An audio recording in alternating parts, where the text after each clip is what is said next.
One of the questions I get asked on pretty much every live stream I do is, what do you think about the new Dune film, you useless drunken arsehole? Also, when are you gonna pay me the money you owe, or am I gonna have to send Jamal round to break your fucking legs?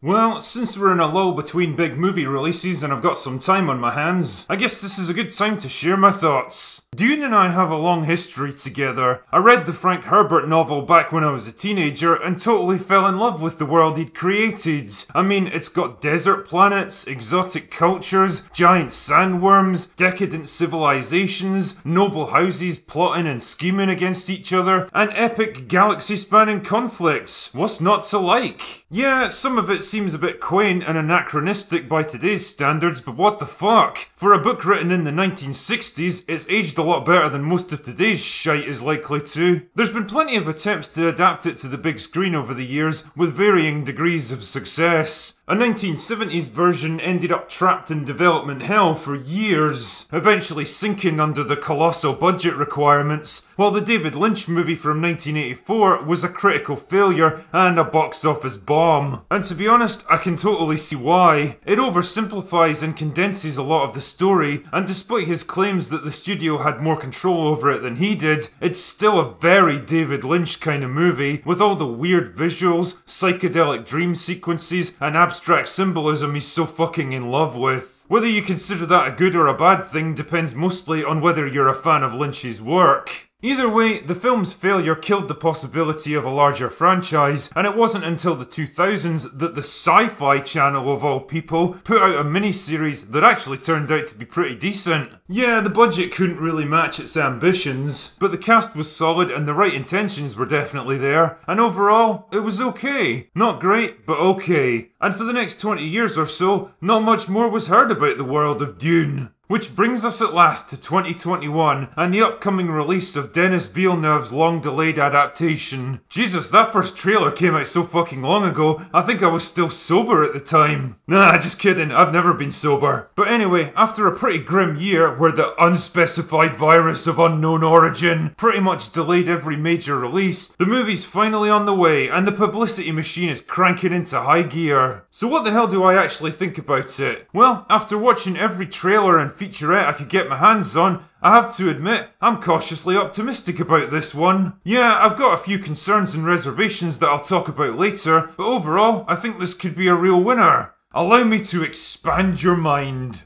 Dune is set several thousand years from now. The human race is spread out to colonise most of the galaxy, which is now controlled by a kind of feudal empire, headed up by a bunch of noble houses that are constantly vying for favour and influence. It's all a bit decadent and corrupt, and the average human doesn't get to see much of the enormous wealth that these people control, but it allows them to maintain their grip on power. All of this stuff is made possible by a rare material known as spice, which can grant its user prolonged life, heightened awareness, and a kind of psychic vision that allows space pilots to navigate from one side of the Empire to the other. The problem is that there's only one planet in the known universe that has it, the desert world of Arrakis, a scorched wasteland which is so hot and barren that the only humans who can survive there are the nomadic freemen who use specially designed suits to recycle their body water. You literally have to drink your own sweat and piss to stay alive on Arrakis. I mean, to be honest, it's better than Buckfast, so what the hell? Anyway, needless to say, whoever controls Arrakis holds the balance of power in the galaxy, so pretty much everyone wants to get their hands on it. Corrupt imperial powers fighting over a desolate desert wasteland that's rich in natural resources? I wonder if this could be applied to our modern world. The story picks up with House Atreides, who have been given the task of running Arrakis and keeping spice production going. But it's not long before a rival house makes a move against them, wiping out most of the royal family and taking control of Arrakis for themselves. One of the few survivors is Paul, the son of the house, who eventually hooks up with a band of freemen and leads a rebellion to retake the planets. Dune is a classic hero's journey about a chosen one, torn from his safe, comfortable upbringing, put through various trials and hardships that mould him into a stronger and better man, and ultimately returning to lead his people to freedom and conquer the evil enemy who first defeated him, and in the process, fulfilling his destiny to become the messianic figure that was prophesized. The story of Dune might be relatively simple and classic, but the world of Dune is much more subtle and complex, and I think this is where the David Lynch movie fell apart. There just wasn't enough time to properly explore everything and flesh out such a fantastical world, but Villeneuve on the other hand has got more time to play with and less ground to cover. Apparently his film's only going to deal with the first half of the first book, which I think is a smart decision because it allows him the time and space needed to get his audience invested in the world. Based on what I've seen in the trailers, the movie looks visually stunning. Clearly today's special effects technology can do things that directors back in the 80s could never have dreamed of, whether it's gigantic city-sized spaceships, vast armies and cities, towering spice harvesters, and monstrous sandworms. It all looks big and imposing and futuristic, but also grounded and functional, which is exactly how it was described in the books. Even things like the personal force fields used for hand-to-hand combat behave like real technology that could one day exist. Villeneuve's work on Blade Runner 2049 proved that the guy can produce visually striking movies, even if his editing could use a dose of get a fucking move on every once in a while, so I've got no worries on that score. The casting generally looks good, and talk about an ensemble movie. You've got Josh Brolin, Oscar Isaac, Stellan Skarsgård, Javier Bardem and Rebecca Ferguson all in one film. Timothée Chalamet looks suitably fresh-faced and innocent as Paul. The only question is whether he can pull off the transformation from pampered rich kid to kick-ass freedom fighter. I don't know, man, he might need to hit the gym or something between movies. Skarsgård is a great character actor, and I guess they can put him in a fat suit to bulk him up for Baron Harkonnen. Likewise, there's few movies that aren't improved by the inclusion of Josh Brolin, and I don't expect Dune to buck that trend. He's gruff and stony-faced as Gurney Halleck, which is exactly what I expected. And shit man, the movie even cracks a joke or two.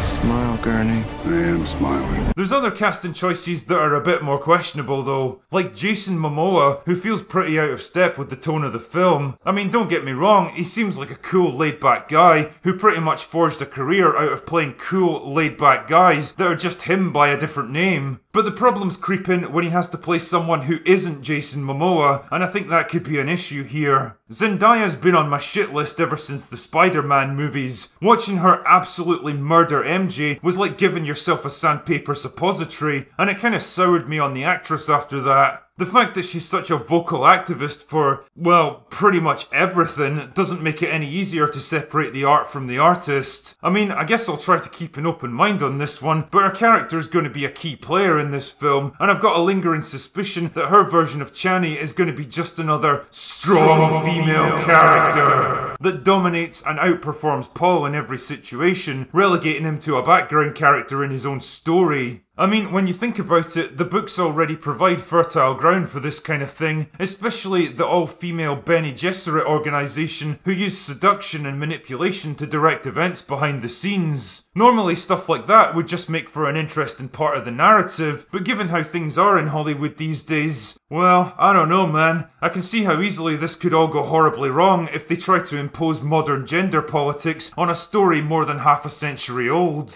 I really hope I'm wrong on this one, because it feels like this movie could be the start of something special if they get it right. It's got the right director, the right look and feel, and all it really needs to do is stay faithful to the source material. Will it make the kind of money needed to kickstart an epic franchise? I don't know, to be honest. As popular as Dune is with sci-fi fans, it's not all that accessible to general audiences, and the October release date doesn't exactly scream box office gold either. My gut tells me that much like Blade Runner 2049, it'll turn out to be a decent movie that doesn't have enough broad appeal to break out into mainstream success. But hey, I'm really happy to be proved wrong in this case.